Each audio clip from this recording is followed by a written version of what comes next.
They say words have power, power to wound, to heal, to inspire, to lead men into battle, or to whisper lovers into each other's arms. But in the world of the Norse, words held a power far greater, for they were touched by the gods themselves. And at the heart of this gift lies a drink, not of water or wine, but the golden mead of poetry, a drink that could turn a fool into a poet and a poet into a legend. Tonight, we journey into the story of this sacred mead, a tale of betrayal, love, cunning, and the magic of words themselves.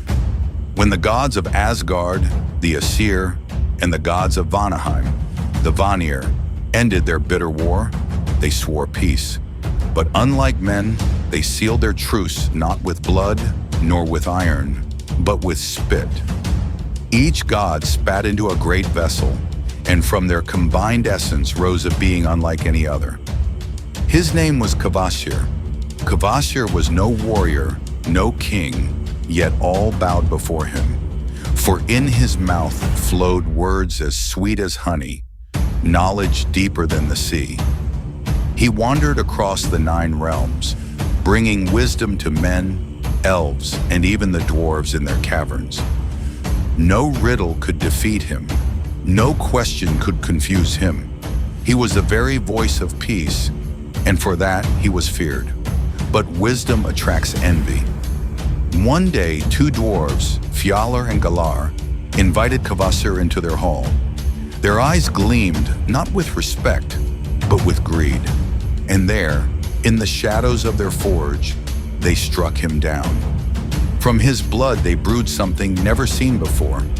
They mixed it with honey, stirred it in golden vats, and what was born was no mere drink.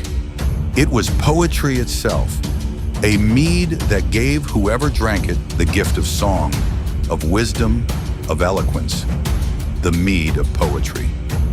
But fate is never silent. When the giant Suttungr learned of Kvasir's death, his rage shook the mountains. He seized the dwarves and gave them a choice: drown beneath the sea or surrender the mead. Trembling, the dwarves offered him their prize. Suttungr took the mead and carried it into the heart of a mountain. There, deep in the stone, he locked it away, guarded by his daughter Gunnlod. She was to watch over it, never to let it leave the cave, for it was now the treasure of giants. But the All-Father Odin, god of wisdom, knew of the mead. To him, words were power, and with the mead of poetry, he could gift or withhold that power as he pleased. Disguised as a weary wanderer, cloak pulled tight, he sought out Suttungr's brother, Baugi, and spun a tale of labor and loyalty. And through cunning, Odin persuaded Baugi to aid him in reaching the mead. Together, they drilled into the mountain with the Akkurati, sparks flying as stone cracked. And when the tunnel was ready, Odin transformed into a serpent and slipped inside. There in the heart of the cave, Odin found Gunnlod. The maiden sat alone in the shadows, her eyes glowing in the golden light of the mead.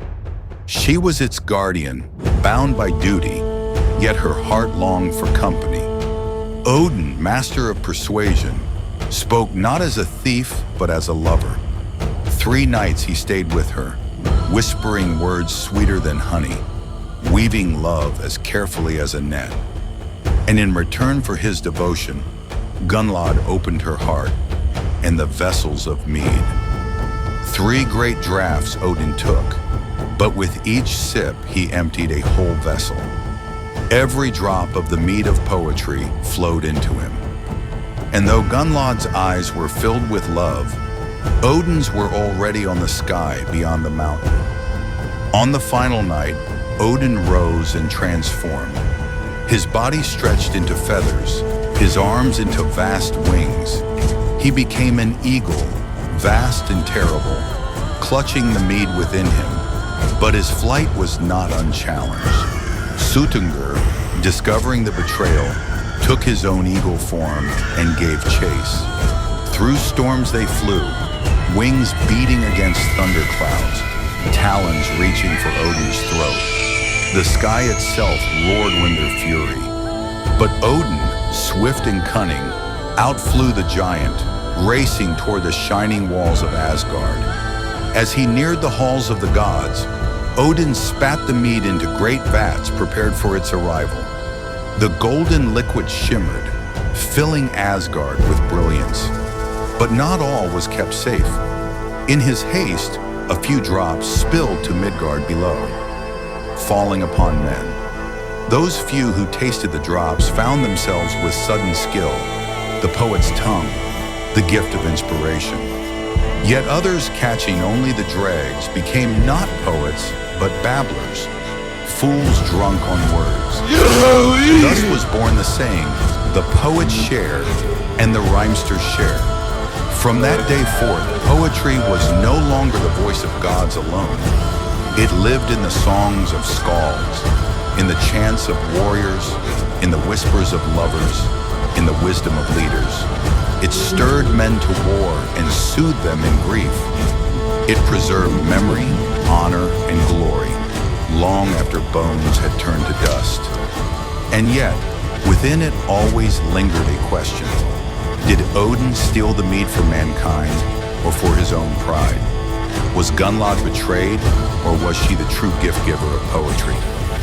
The mead of poetry is more than myth. It is the reminder that words, once spoken, live forever, that even the smallest drop of inspiration can ignite a flame in the heart of man, and that stories, like this one, are the true immortality of the Norse.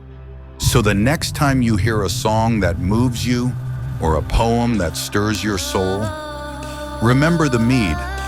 Remember the gods, the giants, the love, the betrayal, the chase through stormy skies.